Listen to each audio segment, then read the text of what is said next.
Hello, everyone, and welcome to another edition of the GatesAir Connect Virtual Events webinar series.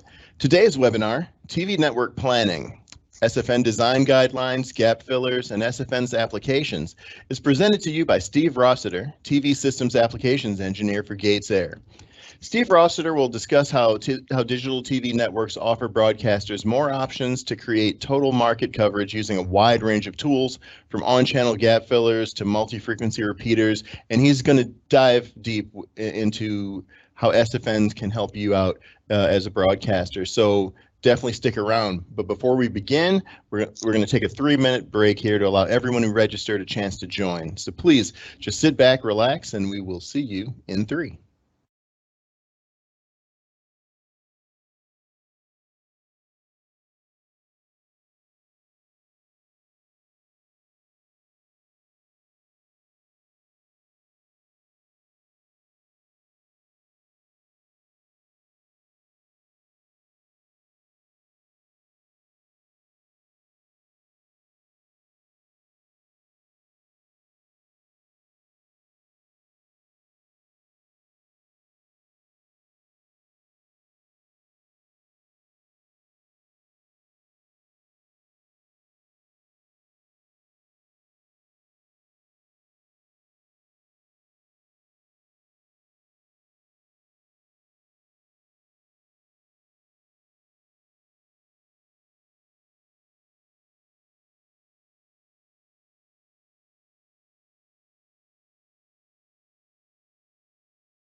Okay, hello everybody, and welcome back to the GatesAir Connect Virtual Events webinar series.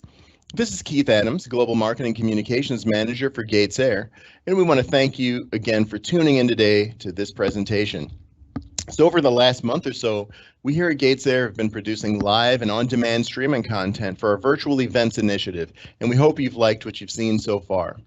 Our theme for week 6 has been planning for the future, and hopefully you tuned in Tuesday to learn all about getting ready for next-gen TV here in North America, and even abroad if you're interested in ATSC 3.0 stuff.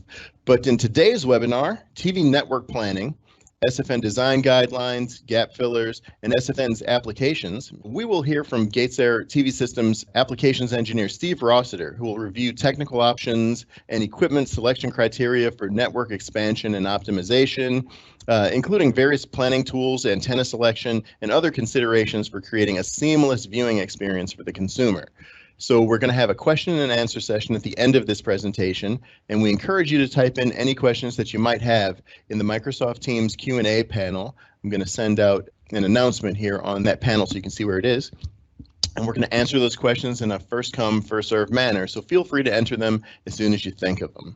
So without further ado, let's get this webinar started please welcome Mr. Steve Rossiter. Steve, if you could share your screen. All right. So thanks, gentlemen or ladies and gentlemen.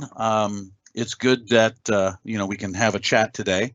So I just want to take a moment and go through an agenda and talk a little bit about the agenda here and what I want to cover. Regulatory guidelines.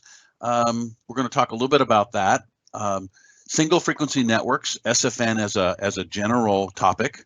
Then we're going to talk about SFN timing and synchronization, which is extremely important as a part of an SFN.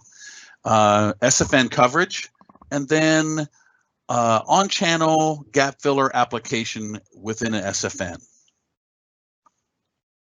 So the first thing is really talking about regulatory guidelines. The ITU, or International Telecommunications Union, has technical standards for TV and radio broadcast. The standards / recommendations are regional based, as you can see in the little picture there. Each country within each region has regulations derived, I should say, from these standards and recommendations. So each country is really responsible for making their own regulations and standards.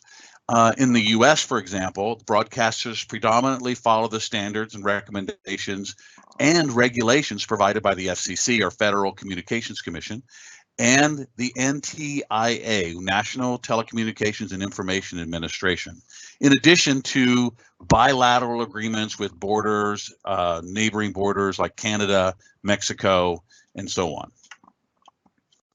So if you're interested in looking at the ITU guidelines for single frequency networks, I've went ahead and listed those here.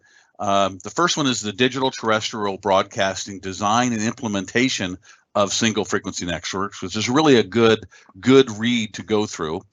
The other ones for the US, for example, recommended practice and techniques for signaling and delivery of synchronization, and then the ATSC recommended practice for conversion to ATSC 3.0 services. So, and you can actually go to those those links that you see there. So let's talk about single frequency networks. Typically, single frequency networks provide coverage over a specific geographical area. The size of the area can vary significantly. It can be a large city, it could be a large country, or anything in between. So typically there are three categories of SFNs. We have national, regional, and local areas that typically we would see in an SFN. Single frequency networks utilize, and I'm going to say typically, COFDM modulation. And the reason for that is COFDM modulation has what is called a guard interval that allows for multipath reception. And some of the modulations that are out there today that use COFDM modulation is like DVBT, DVBT2, ISDBT, ATSC3. There are also others like CMMB and DAB and other modulations used for different purposes, but honestly also have a guard interval and use COFDM, or coded orthogonal frequency division multiplex. So as you can see in my chart below, I actually show you the guard interval, and then I show you what is called the useful symbol duration, or that's your data. So key factors in an SFN: all the transmitters in the broadcasting area are transmitting the same information, the same bit rate. All of that's pretty much the same. All the transmitters in the broadcasting area transmit at the exact same time.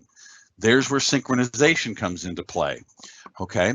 And then all the transmitters are broadcasting on the same frequency. So there's our SFN.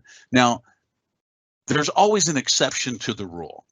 And this exception, one of the exceptions with an SFN, is you can have targeted commercials or information services. So an example would be, I have a commercial that comes on for a car dealer in this area, but somebody else is getting a different commercial in a different area for a different car dealer. Well, the issue with that is whenever you change information in an SFN, okay? What happens is you create interference areas, okay? Because both signals are coming into a receiver in a specific area that the receiver can't recognize what to use. So what happens is it just says, I can't use any of it. So you can create an interference area by using targeted sales and commercials. That's why we say typically that all the information within an SFN is going to be all the same. So if we look at benefits of an SFN, some of the benefits include frequency efficiency. I got one channel or one, coverage area, and I'm using one channel to cover that entire coverage area. Okay, so from an efficiency standpoint, that's fantastic. You can also use an FSN or an SFN to fill in small areas, such as dead zones or holes in coverage, or where you have terrain blockage. You can use an SFN for that as well to fill in those areas. Network flexibility. Hybrid networks that include both SFNs, single frequency networks, and MFNs, multiple frequency networks. So I can have, say 3 different channels, and I take those 3 different channels and make a large SFN using 3 different channels. So it gives you a lot of planning flexibility for a network. Signal. Higher signal strengths for receivers where you have the overlap or where you have multiple transmitter signals coming into an area. So because you have multiple signals, you end up with higher signal strength, which helps the receivers. Indoor coverage is one of the things that is always a challenge, because if we think about indoor coverage, just getting into a typical building, we lose anywhere from 10 to 12 dB just getting into the building. Okay, so having higher signal strengths actually helps with indoor coverage, because now I can get into the building and still have enough signal. Also, if you think about how we do coverage planning, typically we base it off an international standard, which is I got a 10 dB gain antenna at 10 meters. Well, how many of your customers really have that? Not many. Most customers have an antenna on their roof at 3 meters. Okay, or they have an antenna inside their home, okay, on a rabbit ears, which is 1.5 meters. So now I've got reduced height, and I'm trying to get into a building as well. So I have a lot of losses there just getting to my typical customers. So having higher signal strength definitely helps with getting coverage and getting your information to your customers. So network planning. If we think about network planning as a whole, an SFN gives us a lot more flexibility, because if I know I've got a place where I need to fill in, I can change my network. So my network can grow as we go down the road in the future. So as my needs change, I can also change my network. That's the nice thing about SFNs, because it's usually a lot of smaller transmitters, okay, filling in a large area. So now, guys, there are limitations to an SFN. Okay. One of the things that we talked about just a little while ago was the guard interval, which was a part of our SFN. And if we think about the guard interval, it's a space where I'm allowing multi-pass signals to come in. Well, that guard interval has a specific size, so it's only going to allow a certain amount of multi-pass to come in. So anything received outside of the guard interval, okay, becomes self-interference. So that's self-interference within the network. Okay, now that self-interference can come from other places. It can come from abnormal propagation, okay, or abnormal multipass, and that can cause interference. We're also limited by the bit rate. And the reason why I say that is because the guard interval takes up space, okay? And if I look at my frame, whether it's a T2 frame or a DVBT frame or an ISDBT frame, the larger the guard interval, the lower the bit rate.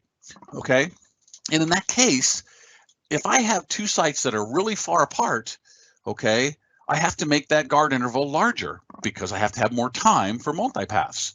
Well, what happens is I'm limited my bandwidth or my bit rate because of my guard interval, and I also limit how far I can put 2 sites apart because of the guard interval time period. So I'm limited by both of those. So we just talked about time periods. So let's look at ATSC, for example. If we calculate the maximum distance between two sites, for example, and we can do that based upon the individual guard intervals. And I says, we went back and looked at the ATSC standard, and I pulled the physical layer protocol, and I said, okay, let's calculate this. So the formula for that is basically the sample rate post bootstrap, which is SRPB, okay, which is this formula, n plus 16 times 0.384 megahertz. I take that 6 megahertz bandwidth, and we take the coefficient, which is my base. I'll remember it in a second. My base sample rate, okay, coefficient, which is actually in that chart that you see down here below. So for a 6 megahertz bandwidth, here is my base sample coefficient right here, which is 2. So I take 2 plus 16 times the 0.38, which gives me 6.912 megahertz. I take that by the number of sample rates, which is actually in this other chart that you see here, which says guard interval 6 equals 1,536 samples. So I take that and I multiply that using this formula here. I come up with 222.2 microseconds. And that's my guard interval time. I take that times the speed of light, and I end up with 66.6 kilometers. That's how far I can have two sites between each other. And that's the calculation used for ATSC 3.0. Now, one thing to note, notice that I used a 64 QAM 16K mode, okay, and the bandwidth is 5.83 megahertz. If I look at this not from an ATSC3 standpoint, because they calculate things a little different there in ATSC3 than they do in some of the other modulations. For an example, if I look at the calculations based upon DVBT2, okay, and it would be similar for ISDBT and DVBTs. So I'm going to take the calculations a little bit differently. It's based upon the bandwidth, again, 7.61 megahertz. I take that times the number of carriers for that mode. So when I'm in the 16K mode, so the number of carriers in that mode would be 13,633. So I divide that, I end up with 558.2 hertz.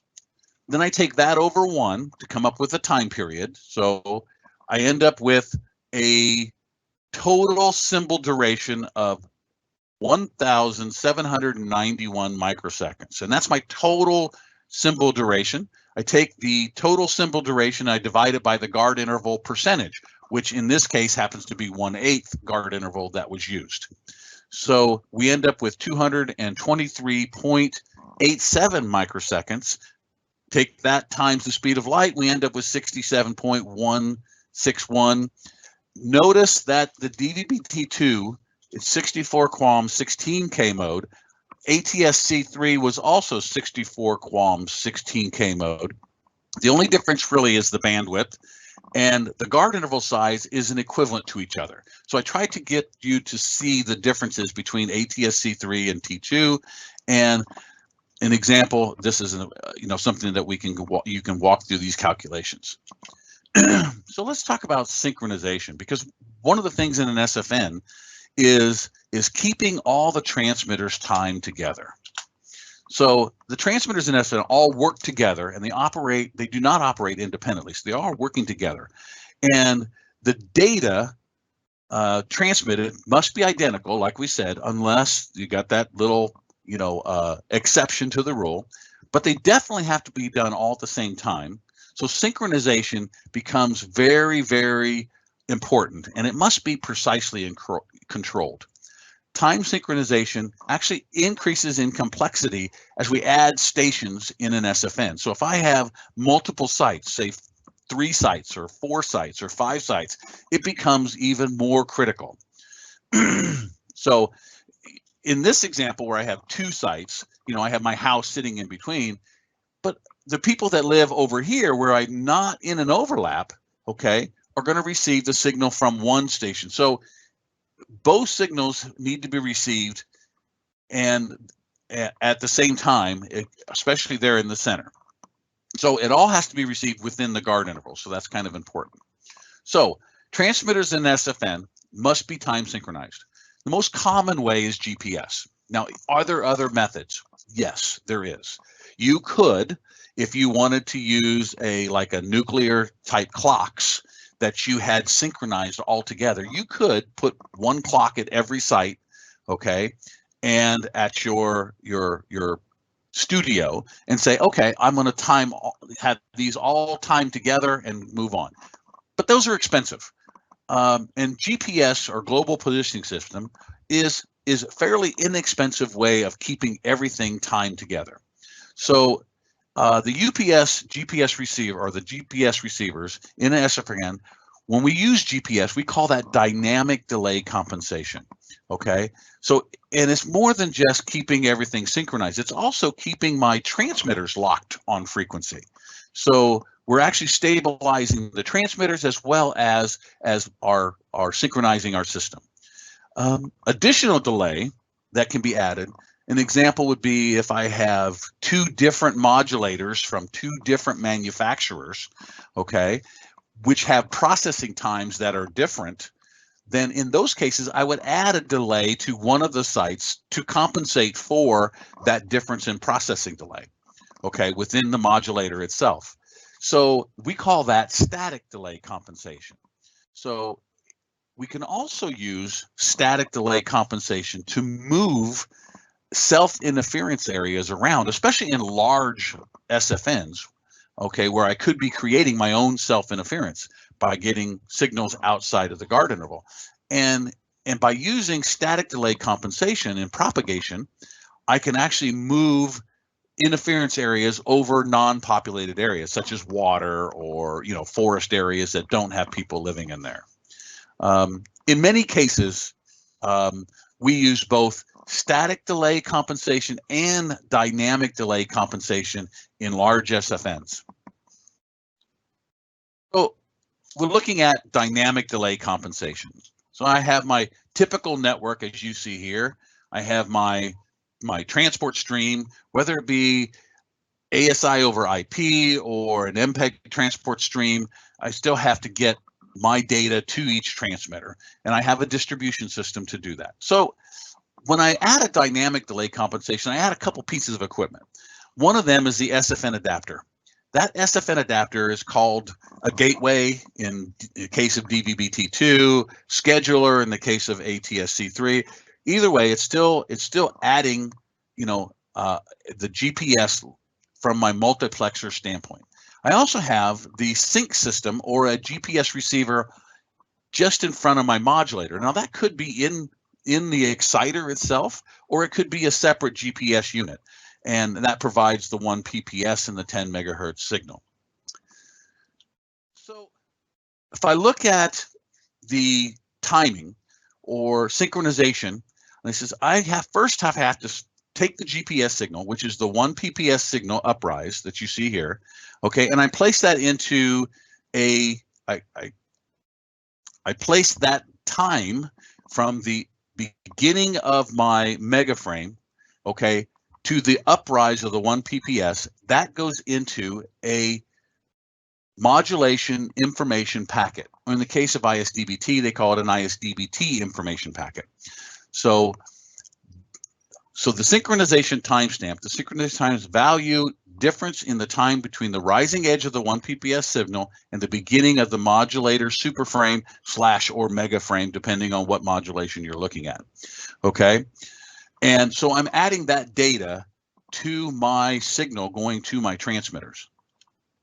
So an example, the next piece of that also goes into that same data, okay, goes into my MIP packet or my IP packet, okay, is the maximum delay. Now this is the reference synchronization.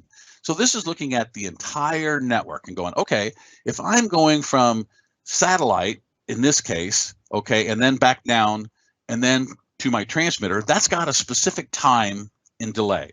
But if I have an STL system or a microwave system or a fiber system, that time delay is going to be different. So by measuring the uprise of the 1 PPS, taking that and the difference between that and the beginning of the mega frame, I can take that time difference and I can add that, and then I add the maximum delay, what I would have through my entire system. So, and this is actually a value that you would put in for the maximum delay. So that value is adjustable within the SFN adapter, but it's a set value. So you just take the longest value that you have. So in looking at timing and synchronization, I have my SFN adapter. So I add my maximum delay. So I said, okay, here's my maximum delay. In this case, I use 600 milliseconds. So my delay through my network ends up being 200 millisecond delay. So if I look at the 1 PPS uprise, between that and the mega frame, I end up with 100 millisecond delay. So the STS stamp equals 100 milliseconds. And then I also add my max delay, which is equal to 600 milliseconds.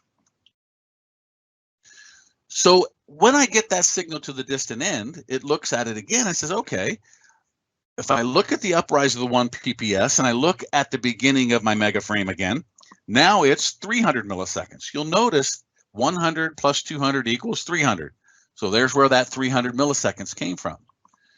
So then I take, with this particular formula, the storage time, I take the STTS, or the timestamp, plus the maximum delay, minus the measured delay, okay, which gives me a total delay of 400 milliseconds. So I'm going to store that data within my modulator for 400 milliseconds.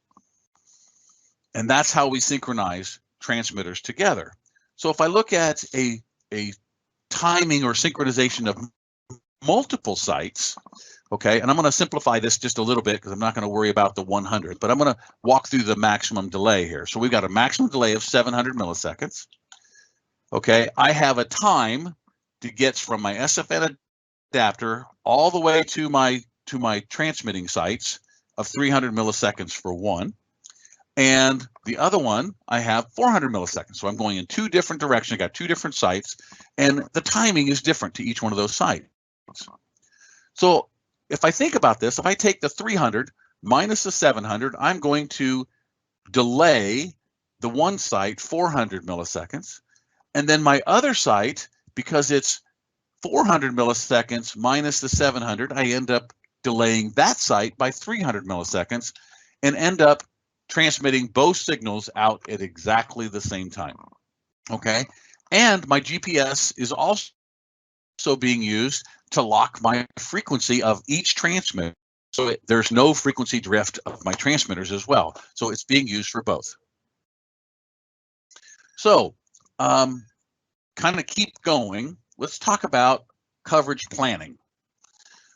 In a SFN, coverage is really a balance, and it doesn't matter if it's an SFN or any type of TV network or broadcasting network. It's always a balance of the following parameters: the transmitter power, transmission line losses, antenna gain, also antenna polarizations and multipass, tower height, height of the antenna on the tower, modulation parameters, because it used to be modulation parameters didn't come into play. But as you go forward and with COFDM modulation, the modulation parameters play a huge part in coverage. It's always best to look at coverage from a planning stage. So I'm really looking at an SFN, and I really want to plan that out up front. I don't want to just install a bunch of stuff and say, okay, I hope it works. No, it doesn't work that way. You really want to take the time and look at, in software and in coverage planning, here's how I want to lay out this SFN. Now, will that SFN change a little bit? Yes, you may move antennas around, you may do a little bit of little things, but overall, the coverage software will give you a very good idea of what your SFN is going to look like. Okay, so in general, you really want to plan out up front. So now, talking a little bit about interference, in general, the highest power site causes the most interference within an SFN. However, adjusting the timing or launch delay of a lower ERP site may be the best way to reduce self-interference. So interference is our enemy, and we want to do as much as we can to remove interference from our system. So let's talk about coverage planning and look at an example. I have a site. This site happens to be in Tulsa, Oklahoma, okay? And we use this site because I'm looking at the distances between the two sites that I show here. And that distance is 70 kilometers. If I look at an SFN and I look at my parameters for my modulation, in this example, I'm using ATSC 3.0. I'm using 64 QAM. Code rate is 10/15, which would be equal to like a 2/3 code rate. The fast Fourier transfer size is 16K, so it's a 16K mode. So my guard interval time is about 222.2 microseconds. So the maximum distance that I can have between those two sites is actually 66.6 kilometers or 41.4 miles. But yet my distance is 70 kilometers between the two, okay? And this could be just a mistake, or it could be that they wanted higher bit rate and they sacrificed guard interval for higher bit rate. So there's reasons why this could happen, and I wouldn't recommend it, but you know what? It could happen. So as I look at first, I'm going to look at overlapping coverage because I want to know how those two sites overlap in coverage. So this is one way of looking at it.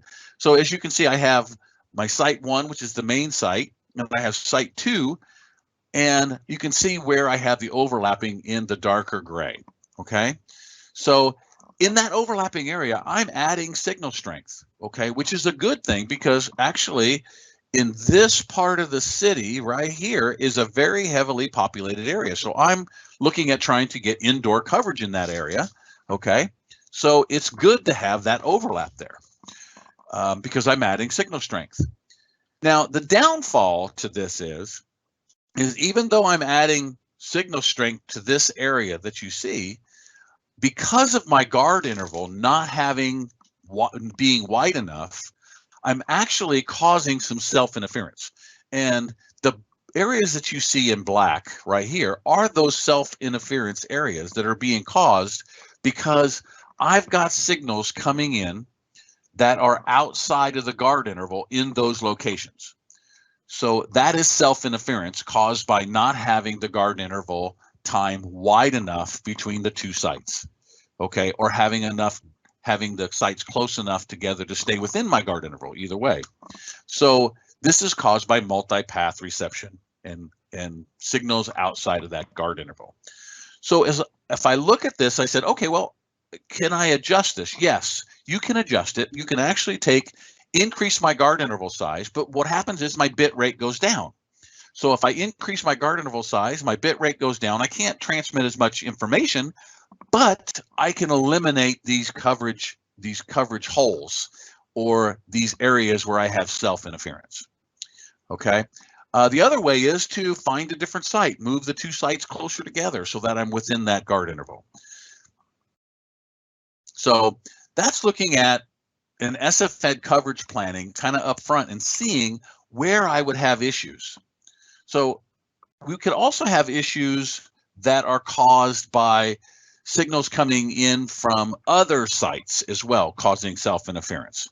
So an example, if I had a larger SFN where I had like 4 sites or 3 sites, I could have signals coming in that are outside of that guard interval.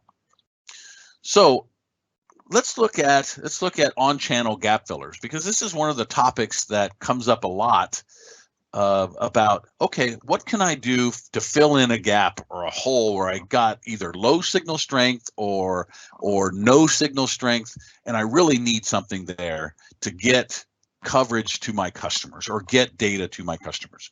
So within COFDM modulations like ISDBT, T2, ATSC 3, we can do RF in, RF out gap fillers. So same channel gap fillers.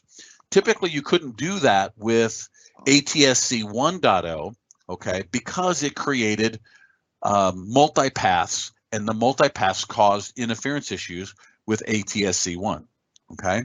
So ATSC3, for example, does this very well because of the guard interval.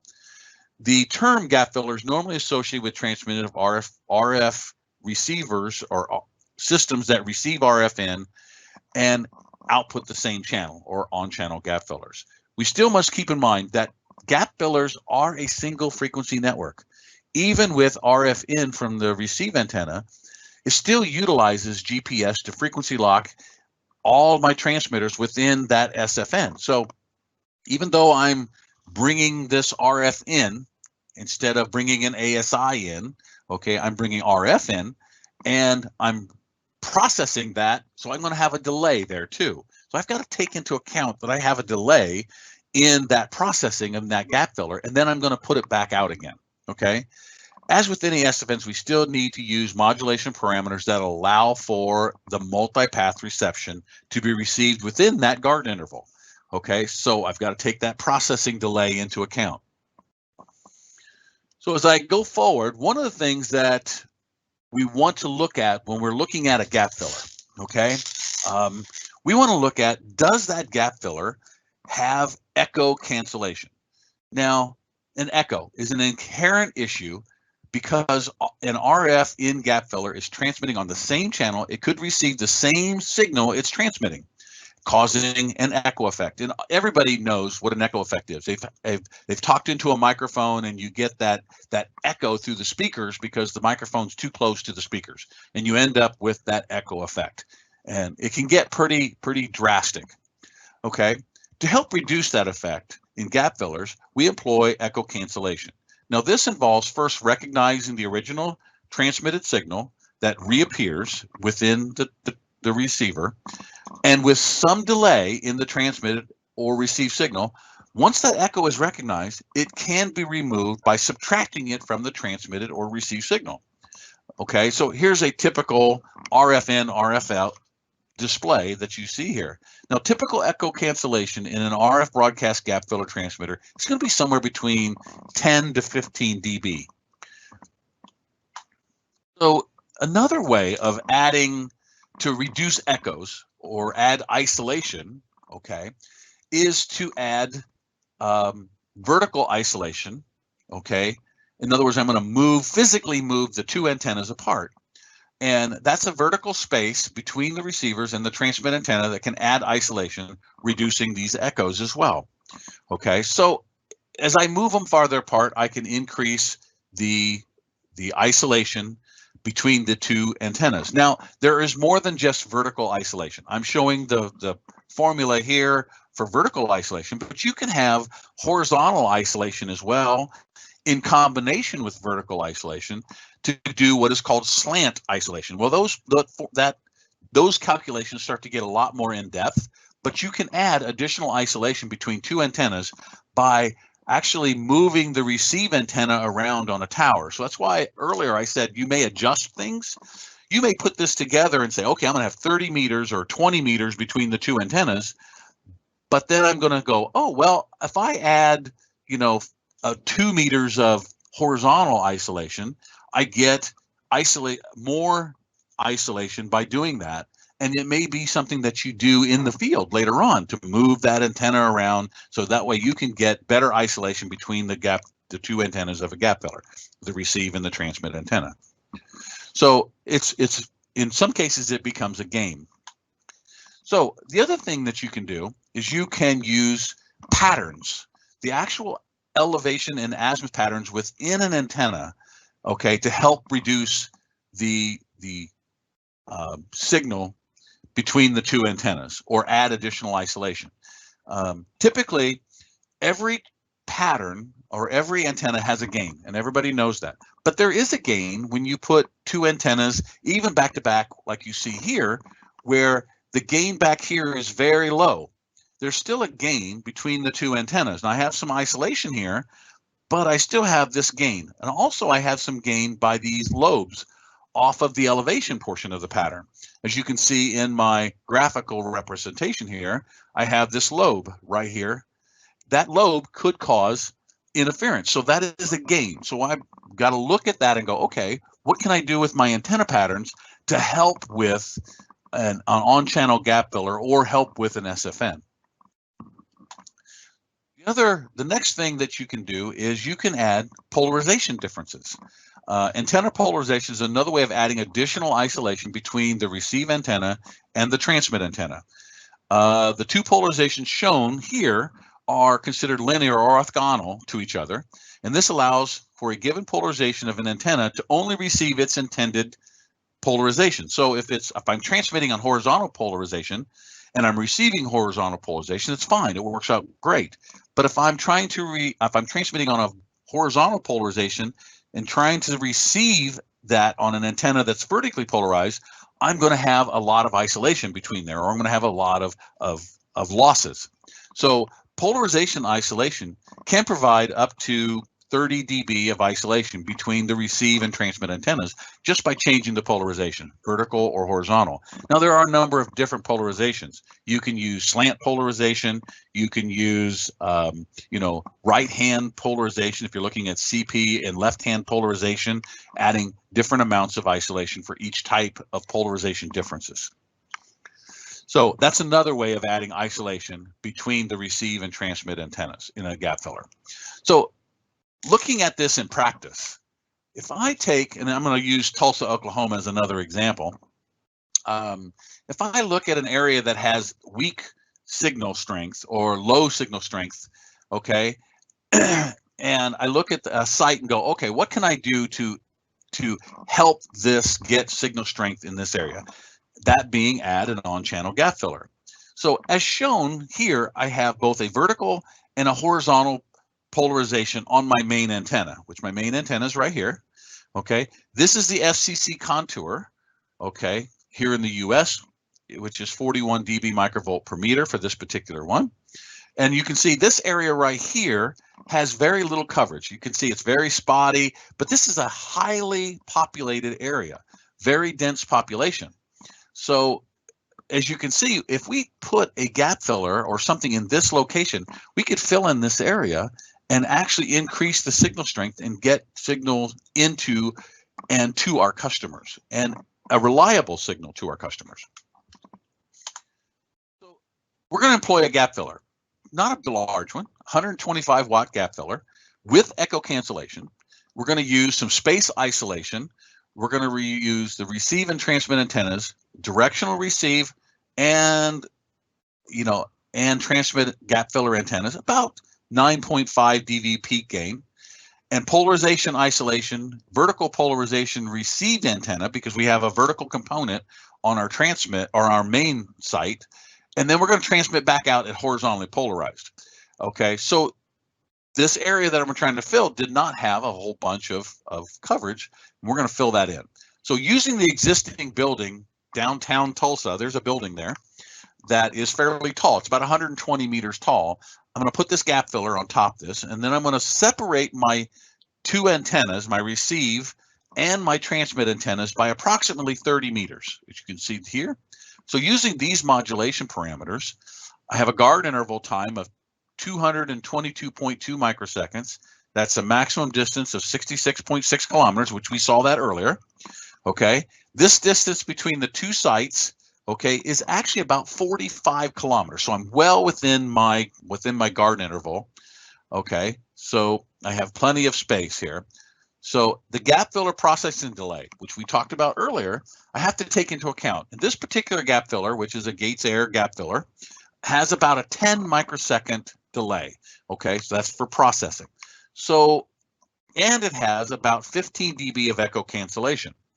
So in looking at using space isolation first, I end up with about minus 75.6 dB of spacing these two antennas vertically from each other.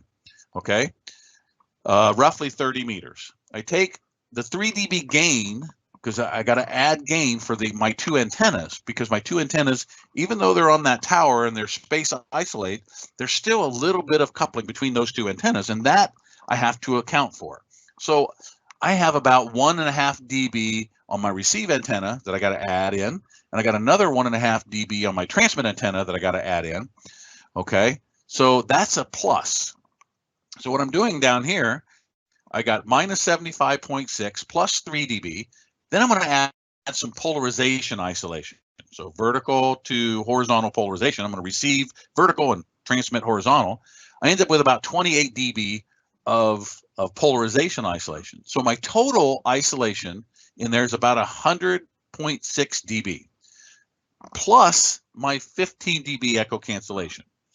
So now, if we look at timing, I've got my 222.2 microseconds, which we've come from my guard interval. I have a processing delay. I have to account for that processing delay. So I've got to subtract out my processing delay. So I end up with 212.2 microseconds.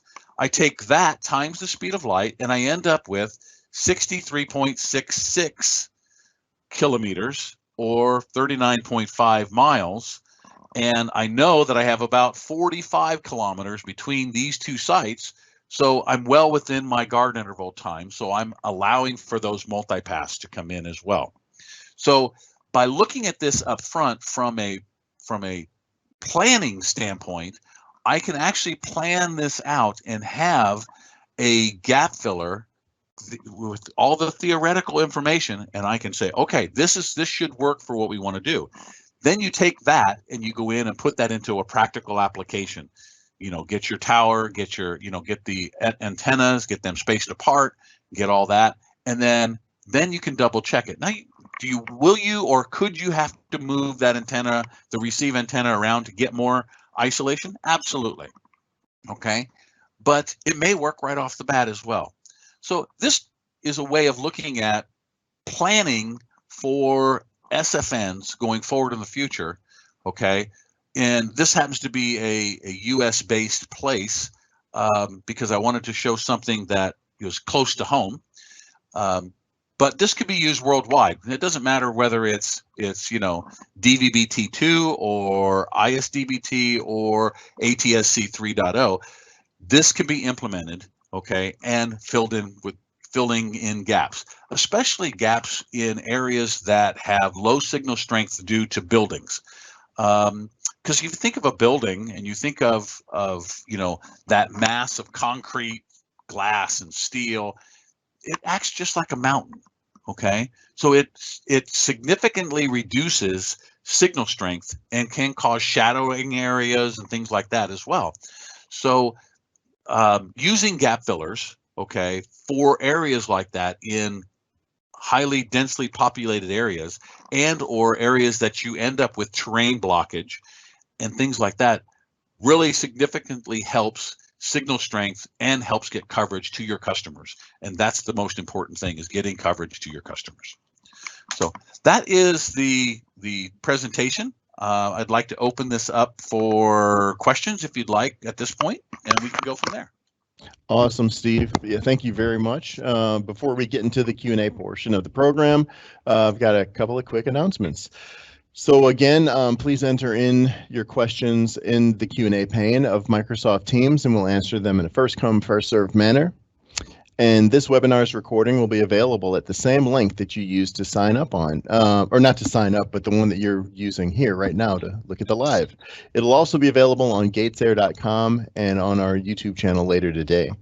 In addition, we'll be adding this webinar to our educational video library at gatesairuniversity.com, which is our online hub of lessons and webinars about broadcast engineering. And if you didn't already know, this webinar, like all webinars on gatesair.com, qualifies for 1/2 SBE recertification credit identified under Category I of the SBE's recertification schedule. So for more information on that, please visit the certification section at sbe.org. Now, on to the questions. Alexander Kurtz asks, regarding delays, what happens if you determine that the maximum delay is above 1 second? There is a limitation to the maximum delay that you can actually use within an SFN, because I'd have to go back and look at each individual modulator to see what the maximum delay can be, and what the maximum delay can be for the particular modulation standard. Typically, you would not have delays that long, but I guess it's possible that you would. In satellite communication and things like that. So in that case, I think you can still add the delay, even though it's quite long. But it means that at the modulator point, you have to store that data for a extended period of time. So it may require additional memory or something like that to go into the modulator to store that data. I would have to look to see what the maximum delay is for the particular modulator that you would be using. So, an example, if you've got a modulator from Teamcast, I don't know what the maximum delay for that particular modulator would be, or the maximum storage time would be for that. But essentially, if you had the memory, you could store it that long. That's pretty impressive. He also asked what the outcome of your on-channel gap filler example was in terms of the total dB of isolation. He was asking if it was minus 85 dB, or I think you also included even with echo cancellation. I thought it was over 100. Over, yeah, minus 100. Actually, it was 100 dB. A little over 100 dB as far as without using the echo cancellation. And then with the echo cancellation would add an additional 15 dB. So you're talking somewhere in the vicinity of 115 to 120 dB isolation in that particular example. Now, depending on how you configure a system, you could have more, because remember I talked about earlier, it says you can have what is called slant isolation. So in other words, I'm actually isolating it both vertically, but also in a horizontal plane as well. And then by adding the slant isolation, I can get, isolation up into the hundreds of dB of isolation. The issue limitation is usually physical. I only have so much space on my tower that I can move things around. And that's usually the limitation. It's not how far I can move the antennas apart. It's the physical, how far can I move my antennas apart. All right. We have a question also from Anonymous, and this is probably a review to earlier slides, but Anonymous was wondering, how do you calculate the total SFN delay, I guess, versus delays in between each component of an SFN? The total SFN delay can be measured actually, but you calculate that by the longest path within an SFN network, and most of the time that would be like a satellite. If you had a satellite, delay or a satellite communication between your studio where your SFN adapter would be, and you're going through the satellite and back down again to your actual transmission site, that's typically your maximum delay. And those delays can be calculated. You can either work with your satellite company, or you can look at, what your latent delay is there. You can also look at the latent delay of any network as well. We call that latency. So whether it be an STL, microwave, or whatever, you can still calculate what the maximum delay is. Awesome. Ketan Dudkia asked, is there any case study where GatesAir has implemented a single frequency network where the main network was for national services and there would be sub-regions zone-wise for regional language-based services? An example would be where we've done an SFN we've done several SFNs for different locations around the world. One of those cases, example, would be Kuwait. We did an SFN in Kuwait, and that was using DVBT2, and where we had some main sites, but then we had some sub sites as well. And currently today, after they've implemented the SFN, they have noticed that they have some holes or gaps. Specifically in, like an example, Kuwait City, where you have very tall buildings. And if you remember, I talked a little bit at the end about buildings being similar to mountains. They actually create shadow areas, and getting through a building and into areas that you're shadowing will require to use gap fillers and other small SFN sites. Okay, where you actually bring the ASI stream in, for an example, for DVBT2. So have we done this? Yes, we have. And we work both with the antenna companies as well as us as a transmitter company together to come up with solutions to, customers' needs. That's the best way to do it. Teamwork makes the dream work. So you've leaned a bit today on television signal frequency networks, particularly.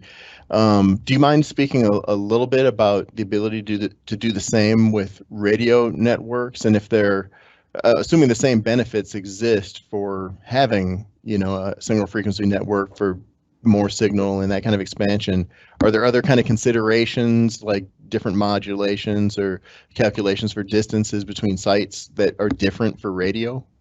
Well, it depends on which radio that you're referring to. Mm-hmm. So if we talk about DAB, for example, DAB is a digital modulation and it is an OFDM modulation. Okay, so in that case, for that DAB, you can calculate the sites between, or the distance between two sites, and determine what your guard interval needs to be. Then they do SFNs for DAB radio. Okay. Now, if we go back and look at IBOC, for example, IBOC is a COFDM modulation, and you can also do the same thing with that. Now, if you're looking at FM, for example, for analog, there's no real good way of doing an SFN where you won't have a self-interference area. So the best way to get around it for FM when it comes to analog is to, hey, I know I'm going to have an interference area. What can I do in my timing and in my propagation delay to move that interference area around? In other words, I may want to add more delay to one site and move my self-interference area out over water, or, as I said earlier, over a forest area or someplace where people aren't going to be. Okay. A lot of SFNs for FM analog are used to go down a highway. Okay, where I'm really concerned about keeping signal all along a highway. And that becomes easier to do because now I can say, okay, well, I care about the highway, but I don't care about anything else. Okay, I really want I want my coverage to be down the highway. So I can add propagation delay to different sites and change patterns at those sites, okay, to get the coverage where I want it and not worry about interference areas where I don't really care about the coverage anyway. Mm-hmm. So that's one way of doing that. Depends on their application. That's a great, concept of running it past one of our sales reps, or even you, or Ted Lance and Kevin Hyder. We have options, is what you're saying. Yep, and we do have FM products to synchronize FM analog if they're interested in that as well. Mm-hmm. Yeah, if I'm not mistaken, there's actually a webinar that Rich Redmond did a couple of weeks ago about FM SFNs, and so I would definitely let people visit the virtual events site again and kind of take a look at that one because it's recorded if you want to take a look. I know at this point we're approaching, no, we're not even approaching the top of the hour. We're at the top of the hour here. So I think at this time, I want to really say thanks again, Steve, for taking your time out to talk about SFNs, timing, coverage optimization, all this stuff, so much more. It's always educational. So thank you very much. If people want to get in touch with you, what would you say is the best approach? By email? Email is always the best. If they have a question, or they want, if they're looking at doing something like this in the future, we'll be happy to help them or guide them in a direction that would be helpful for them. So, or even to provide equipment, because we do have, as a part of our portfolio, we have transmitters and gap fillers and at different power levels. And depending on your application, we can help recommend the right equipment for doing the job. And that's extremely important. And we're always here to help, get you what you need, okay, to make things work right for their specific circumstance, and even letting them know what things can go beyond what they were hoping for with their network. So that's cool. Yeah, this stuff is very interesting to me all the time. So Once again, this webinar recording is going to be available at gatesair.com on the webinars section, at our YouTube channel, or simply by using the very same link that you used to view this live presentation. And we'll also put it onto gatesairuniversity.com, which you should check out. We'll be taking a short break over the next few weeks from our heavy webinar schedule. We hope you've enjoyed it, but stay tuned. We're going to have more around the corner, including webinars on exciting updates to our Intraplex solutions, tips and tricks for broadcast engineers, and a whole lot more throughout the year. So for more information and to see all the past webinars that we've done in our virtual event schedule, please visit gatesair.com/v-events. So if you have any ideas for future webinar topics, including course material for Gatesair University, please let us know at marketing@gatesair.com, or you can email me directly at kadams@gatesair.com. And a really quick shout out again to our friends at NAB who were helpful for the webinar we had on Tuesday. And please stop by nabshowexpress.com, which is the next best thing to having gone to Vegas this year, and be with just a slew of events and an exhibitor show place. You'll really enjoy that. So again, nabshowexpress.com. So thanks again, everyone, for attending this Gatesair Connect virtual event. For Steve and all of us here at Gatesair, this is Keith Adams saying, stay safe, stay happy, and let's stay connected. Bye, everyone.